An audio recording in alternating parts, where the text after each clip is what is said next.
Je ne me fatiguerai pas de vous rappeler que quand nous lisons l'Ancien Testament, les choses physiques, les choses qui sont mentionnées sont physiques, littérales, mais nous, parvenus dans cette fin de temps, en tant que corps de Christ, chrétiens, élus de Dieu, quand nous les lisons de manière, nous les comprenons de manière spirituelle. Alors, l'armée du roi de Babylone assiégeait alors Jérusalem. Autant c'était le roi de Babylone. Aujourd'hui, Babylone, c'est un système spirituel. Le système des fausses églises. Toutes ces églises sont issues du nouveau roi de Babylone, le pape. Toutes ces églises. La première église apostate, véritablement, je vais dire, à travers le monde, qui s'est répandue à travers le monde, c'était après le concile initié en 382 au IVe siècle de notre ère. Voilà comment on a commencé à voir toute cette dénomination que vous avez aujourd'hui. Si vous êtes chrétien et vous appartenez à une église qui a un nom, sortez de là. Il y a quelqu'un qui m'a envoyé une vidéo de quelqu'un qui pourtant a la vérité. Il est dans la vérité. Je crois que c'est un Européen. Il est dans la vérité. Les choses qu'il expose. Mais mon affliction était grande de savoir qu'il est ancré dans le pentecôtisme. Cher ami qui m'écoute, Facebooker, si tu es ancré dans une quelconque dénomination, j'ai bien peur que tu puisses te retrouver en enfer plus tard. Parce que c'est un autre esprit. Mais ce que Dieu aime, Dieu va les faire sortir de là. Alors la question que quelqu'un va poser, mais vous et vous, qui êtes-vous? Vous de Jésus-Christ TV. Justement, Jésus-Christ TV n'est pas une église. C'est une trompette. Une trompette qui amène les chrétiens à devenir véritablement chrétiens.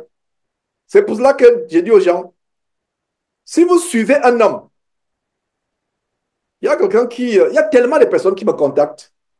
Quelqu'un me dit, Georges, j'ai rejoint un groupe Facebook, qu'est-ce que tu en penses? Qu'est-ce que tu en penses? C'est un groupe qui s'appelle tel. Je ne donne pas le nom parce que les gens sont tellement curieux, les gens sont affaiblis. Qu'est-ce que tu en penses? Je lui ai répondu tout simplement, mon ami, cherchez uniquement le Seigneur Jésus-Christ. La personne s'attendait à lui dire que non, c'est pas c'est une mauvaise église, etc. Viens, suis-moi, réunissons tous les dimanches. Est-ce que vous savez que les personnes qui cherchent des églises, je ne leur dis jamais que nous nous réunissons dimanche. Non. Je ne leur dis jamais. Les gens sont surpris. Mais où pouvons-nous aller? J'ai dit, allez à Dieu, il va vous dire où vous allez. Allez à Dieu. Je n'ai jamais cherché. Ce qui est bien, c'est qu'un serviteur, et écoute-moi, jeune frère ou jeune serviteur qui veut servir le Seigneur, n'amène jamais les gens à te suivre. Amène les gens à suivre le Seigneur Jésus-Christ. Parce que si vous suivez un homme, l'homme va vous décevoir. Mais si vous suivez Jésus-Christ, Jésus ne va pas vous décevoir. C'est pour ça que moi, je ne suivrai jamais un homme. Et vous aussi, si vous êtes là pour moi physiquement, oh là là, partez, partez, partez. Partez. Si vous êtes là pour un homme, suivons uniquement le Seigneur Jésus-Christ. Le Fils de Dieu, c'est la voix. Georges n'est pas la voix. Donc je reprends à tous mes frères et sœurs, ainsi que nos enfants qui suivent actuellement, écoutez-moi très bien. Écoutez-moi attentivement, ouvrez vos oreilles. Vous êtes un chrétien et vous êtes dans une assemblée fondée par un homme qui a un nom. Vous n'êtes pas de Dieu. Vous êtes plutôt du diable. Et si vous n'êtes pas de Dieu, vous êtes du diable. Il n'y a pas de demi-mesure. Soit tu es de Dieu, soit tu es du diable. Il n'y a pas que non, je suis quand même là-bas. Non. Est-ce qu'il y a deux Saint-Esprit? Le Saint-Esprit qui dénonce les dénominations. Est-ce que vous savez que la seule assemblée chrétienne qui a un nom dans la Bible s'appelle comment? La synagogue des affranchis. En anglais, the synagogue of free men. Free men, the synagogue of free men. La synagogue des affranchis. Donc, si quelqu'un, une église a un nom, méthodiste, presbytérien, témoins de Jéhovah, mormons, adventistes, peu importe le nom, ce n'est pas Dieu. Ce n'est pas Dieu.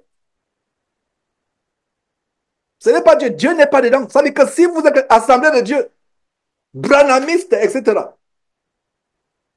Donc, en même temps que nous passons le temps sur Jérémie, je reviens encore sur les bases. Pire encore, les assemblées chrétiennes qui portent les noms des fondateurs. Ménonite, Simon Ménonite, euh, Méni ou Méno, je ne sais pas, je ne me rappelle pas très bien. J'ai fait des recherches, j'ai oublié. Branhamiste, William Branham. Méthodiste, non, je voulais plutôt dire calviniste, Jean Calvin. Luthérien, Martin Luther. Kimbangiste, Simon Kimbangu. Oh là là. Est-ce que vous savez, moi ça m'afflige. La simplicité, Christ est mort pour toi. Tu veux laisser Christ pour t'attacher à un homme. Mes frères et sœurs, ainsi que nos enfants qui nous suivent. Parce que les enfants, c'est la relève. Nous devons leur donner la saine doctrine. Même si nous sommes Dieu dans le monde qui croit en cela. Parce que les gens veulent appartenir à un groupe. L'homme a une mentalité grégaire. Ne soyez pas épatés par ce mot. Mentalité grégaire, ça vient de groupe. Ça veut dire que l'homme va appartenir dans la foule. L'homme va se... Est-ce que vous savez que l'homme est un animal? L'homme est un mouton. Le mouton est à l'aise quand il y a les autres. À un moment, la voix de Christ, la voix de la solitude. La voix de Christ, la voix de la solitude. Les gens vont vous abandonner à cause de votre radicalisme. Les gens, la voix de Christ, ce n'est pas c'est la voix de la solitude. Hein? C'est une bénédiction qu'on puisse se réunir. Est-ce que vous savez que les réunions du dimanche, c'est les réunions des gens solitaires, abandonnés, rejetés? Et sur ce plan, il y a un moment confort. Les réunions de Zoom du dimanche, c'est les réunions des gens les plus solitaires du monde, les plus incompris. Waouh, Dieu soit loué pour cette réunion du dimanche, c'est notre consolation. Je n'y avais jamais pensé. C'est en pour parler comme ça que j'en pense, j'y pense. Autant pour moi. C'est les personnes les plus subtiles et fidèles. Quand je me connecte là, il y a les visages. Oh, ils sont déjà là. Ils m'ont même dévancé. C'est des personnes rejetées. C'est des personnes. Et ma prière, c'est que vous n'êtes pas là pour Georges. Si vous êtes pour Georges, oh là là, si demain là, vous apprenez que Georges est mort, il s'est endormi. Oh, ah, là, je vous plains. Peut-être que moi, je m'endormirai à la grâce de la vie éternelle, mais vous allez vous détruire parce que vous me suiviez. Suivez Christ. Oh, mais...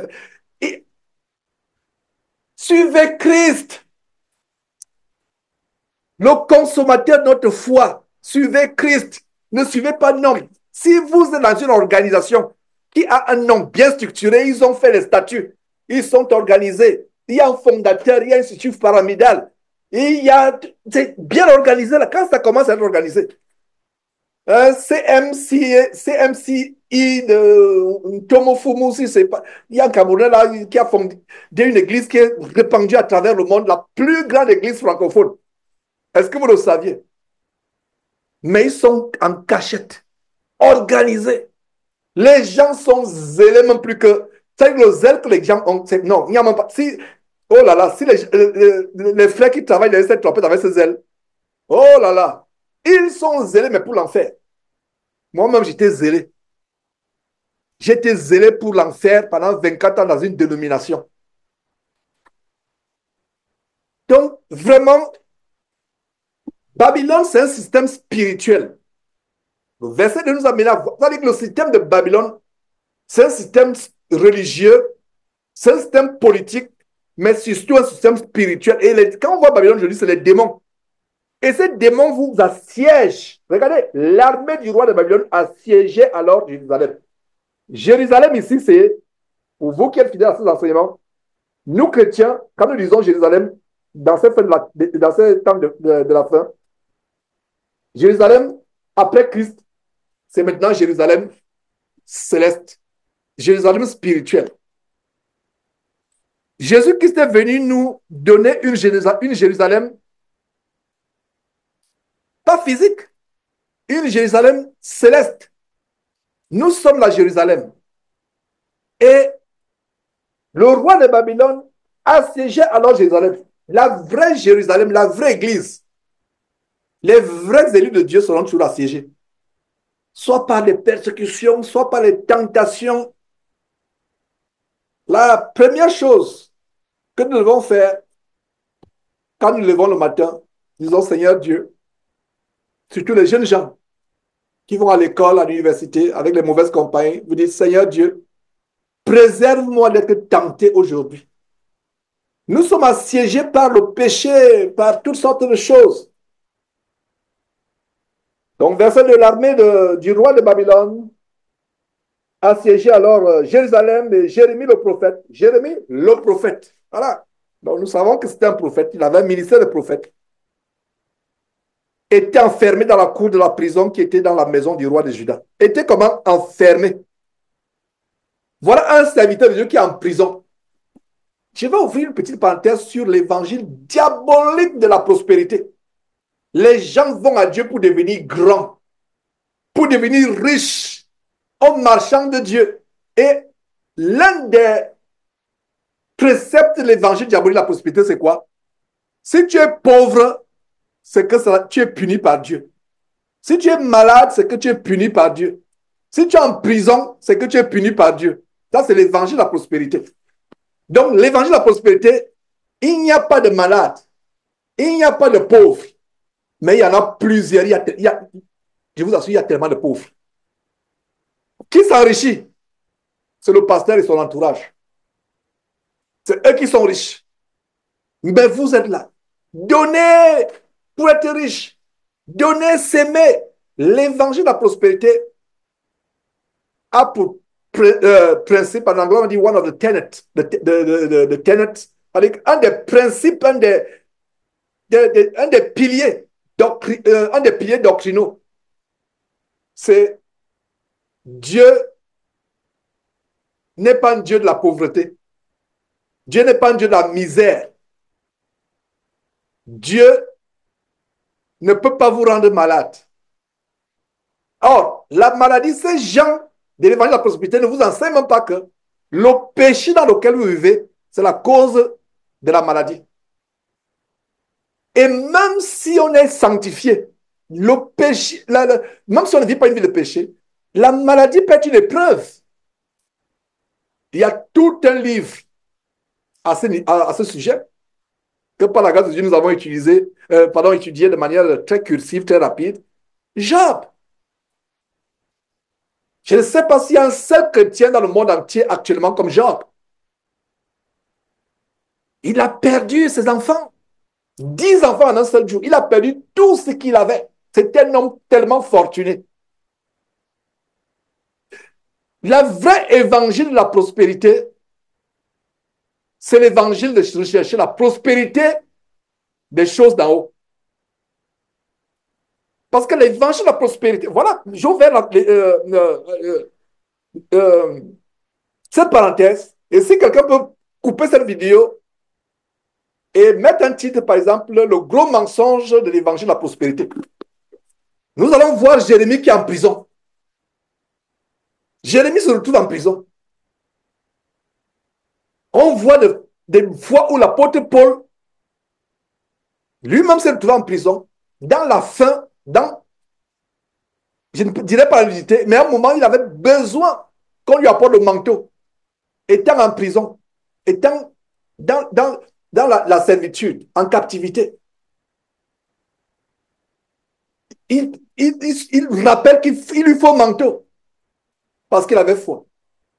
Mes frères et sœurs, nous pouvons vivre la calmie, avoir un boulot, pouvoir avoir une maison, pouvoir avoir de quoi nourrir notre famille. Laissez-moi vous dire que ce n'est pas la fin. Ce n'est pas la finalité. Il y a des moments de calmie dans notre marche. Et je peux vous dire que ce ne sera pas toujours le cas. Parce que bien de fois, quand on traverse des moments d'abondance, on pense que non, ça peut être temporaire. Nous ne savons pas ce qui peut arriver. Donc faisons attention, je me fais le devoir de rappeler ces choses. L'évangile de la prospérité, c'est le plus grand cancer. Regardez un grand prophète éternel qui se retrouve en prison. Le bandit Paul Mukendi qui a fui le Canada après une condamnation de 8 ans de prison. Il n'a pas condamné parce qu'il n'a pas été condamné parce qu'il faisait le travail prophétique de Jérémie. Non, il a été condamné avec preuve à l'appui. J'ai sorti le document, je ne sais pas, de plus de 50 pages. La grosse, c'est une décision de justice qui a force exécutoire avec cachet tout et tout. J'ai pu retirer ça du tribunal du Canada. Et on lit, mais je vous assure que les charges sont accablantes. Avec les dépositions des témoins. Il a fui. Vous ne verrez pas ici Jérémie qui a fui. Les ténors de l'évangile de la prospérité, quand il se trouve en prison, parce qu'il a fait le mal, il a abusé les enfants, vous n'entendrez jamais en prison qu'il a prêché la parole de Dieu. Vous n'entendrez jamais qu'il a prêché la parole de Dieu en prison. Jamais. Donc, qu'est-ce qu'il faisait en dehors? Ils sont nombreux. Je vous assure qu'il faut même que je fasse une émission sur les grands ténors de l'évangile de la prospérité, les télévangélistes qui se trouvent en prison, ici aux États-Unis. Il n'y a pas, il ne prêche pas l'évangile. Il devient comme tout autre prisonnier. Donc, ça veut dire que l'évangile, pour lui, c'était un business. Il n'a jamais été converti. S'il pouvait fuir la prison, il fuait. Je n'ai jamais vu un serviteur de Dieu véritable. On vient l'arrêter. Il fuit. Vous voyez Mukende qui fuit comme un lièvre. Il a détalé. La journaliste est obligée de poursuivre, de le poursuivre. Il a fui. Comparé avec un merveilleux frère en crise du Canada. Je ne sais pas qui est cet homme. Je ne sais pas si c'était pendant le confinement. Je crois que l'équipe de publication de vidéos a republié cette vidéo il y a quelques jours. On est venu l'attraper avec ses enfants parce qu'il défiait l'ordonnance municipale qui interdisait les gens de prier à domicile. Et voilà la persécution. On est venu le prendre. Vous n'avez pas lu qu'il est monté dans le plafond. Dans le plafond se cachait. Vous n'avez pas lu qu'il s'est enfui.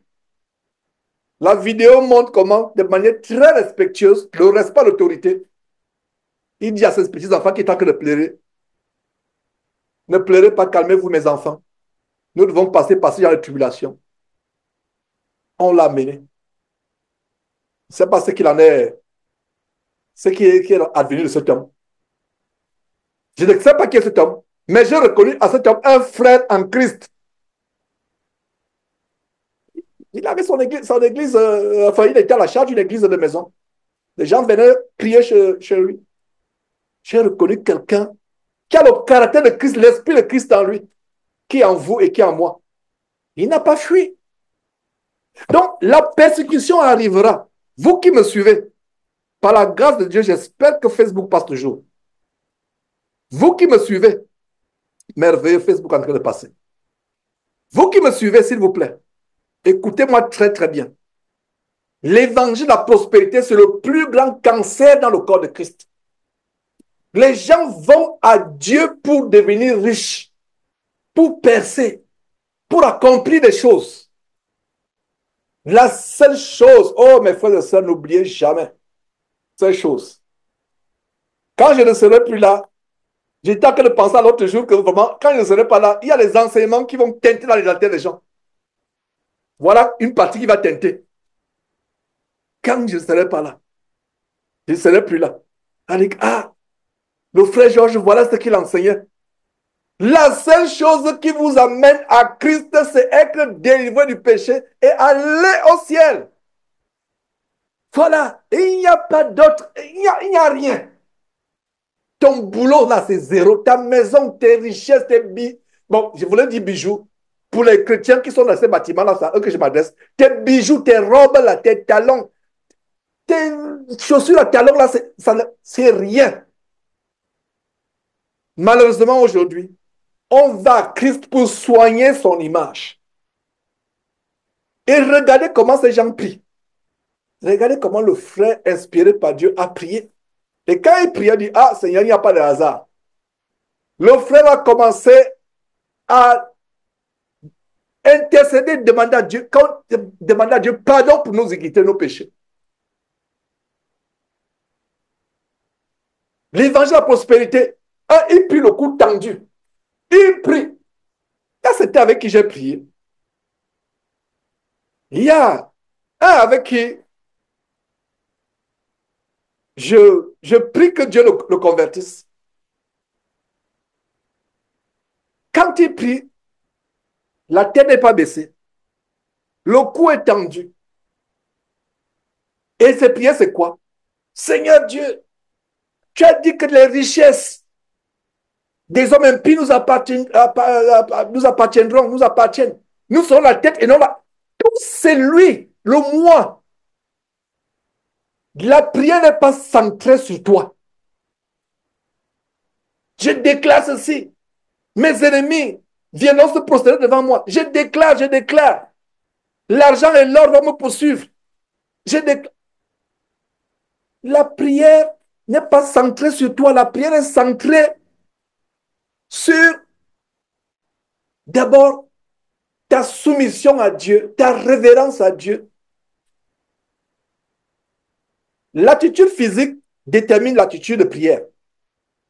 Les gens prient Dieu comme si Dieu était leur copain. Et ce n'est pas le vrai Dieu qui prie. Quand tu as découvert le vrai Dieu, mon frère, ma soeur, ta manière de prier change. Rien que par la manière de prier de quelqu'un, je peux savoir si cette personne a découvert qui est le vrai Dieu. Tu es dans la peur, la crainte, le tremblement. Les prières aujourd'hui, c'est des prières centrées sur soi. Le moi, le je, des prières égoïstes, égocentriques.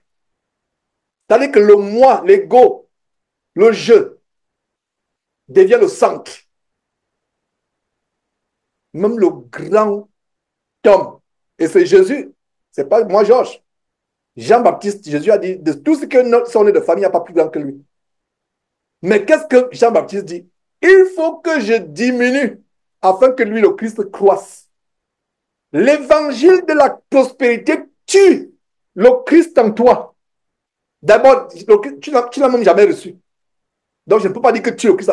L'évangile de la prospérité fait barre la voie à Christ.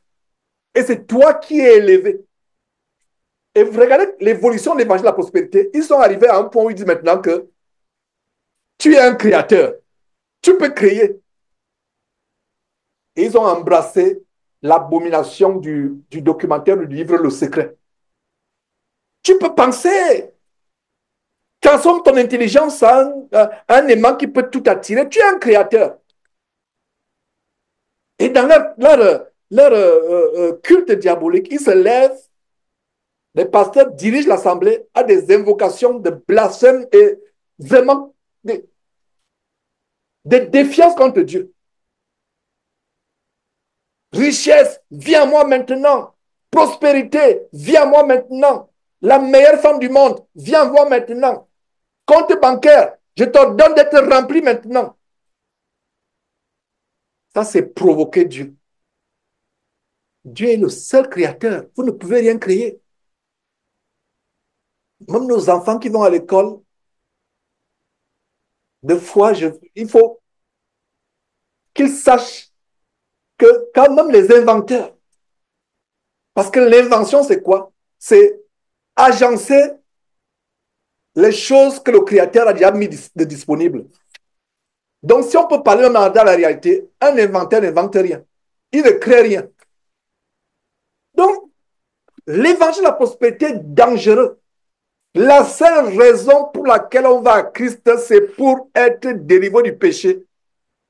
C'est lever à sa stature, être à son image et entrer au ciel. Ta vie sur terre, tout ce qui... Oh, la guérison d'une maladie, la délivrance peut-être du chômage, après des années de chômage. Ça, je vous assure que comment on dit en anglais, that's immaterial. Ça n'a pas d'importance. C'est des bonus. Matthieu chapitre 6, verset 33 dit quoi? Matthieu 6, 33. Cherchez premièrement le royaume et la justice de Dieu et toutes ces choses vous seront données par-dessus. Cherchez premièrement. Et quand ça dit toutes ces choses, regardez, ces choses. Et le verset continue à dire, ces choses, ce sont les païens. Dans le même contexte, ces choses sont les païens qui les recherchent. Un vrai chrétien ne cherche pas à avoir l'argent. L'argent le trouvera si c'est la volonté de Dieu, qui ne cherche pas. Un chrétien qui ne cherche pas de femme, si c'est la volonté de Dieu, la femme va le trouver sans qu'il cherche de femme. Mes frères et sœurs, je n'aimerais pas mettre l'accent sur moi, mais mettre l'accent sur le Seigneur Jésus-Christ. Mais je vous dis qu'il y a des témoignages où des frères ont obtenu certaines choses sans les rechercher, sans les vouloir. Il y a eu des témoignages. J'en ai encore reçu quelques jours. Un frère ou une sœur qui te dit, voilà, je n'ai jamais demandé ceci, je n'ai jamais. Un chrétien qui passe le temps à se tourmenter pour s'enrichir, il ne sera jamais riche. Vous savez ce qu'il va recevoir? La crise cardiaque. Concentrez-vous à rechercher Dieu. Dieu qui sait que vous avez une famille à nourrir. Dieu qui sait que vous avez à cœur, par exemple, de contribuer à ce que l'évangile soit donné gratuitement à travers le monde. Ce Dieu-là lui-même, autant convenable, va ouvrir les portes. Donc, le fait que Jérémie soit en prison, ça nous a donné, ça m'a amené à ouvrir une grande parenthèse. Aujourd'hui, le mouvement de l'évangile de la prospérité donne une image rose de la vie en Christ. Une image agréable. Quand on va à Christ, c'est que les problèmes vont disparaître overnight. En français, sur le champ. Tout sera merveilleux. On ne sera plus malade. Regarde le fondateur de l'abominable ministère de la Voix internationale. Oh là là, que Dieu nous donne l'intelligence. J'ai déniché, il y a 1 an ou plus d'1 an, l'acte de décès de l'État de Ohio. La cause du décès, cancer des yeux. Je me disais que ça devait être un scoop qui devait faire sortir tous les gens du ministère de la Voix. Les gens disent non, c'est faux. Qui te dit que c'est vrai? C'est là avec nos cachets. Donc, je vais faire le faux avec un document officiel de l'État de l'Ohio. Cause du décès, cancer de l'œil et cancer, je ne sais pas, il avait 2 cancers. Ça a été caché jusqu'à aujourd'hui, jusqu'à ce que j'aille dénicher l'acte de décès. J'ai publié cela, les gens du ministère de la Voix. Ils disent non, tu es fou. On ne te croit pas, tu es un fou. Non, c'est là où je me suis rendu compte que non, les gens sont mangés. Pourquoi? Cet homme enseignait que un chrétien ne peut pas tomber malade. Si un chrétien tombe malade, c'est la preuve qu'il a en communion rompue. Il y a une part de vérité. Parce que la maladie est causée par le péché. Quand on vit une vie de péché, les conséquences de la maladie, il y a une vérité, mais ce n'est pas toute la vérité. Un chrétien peut être frappé de maladie,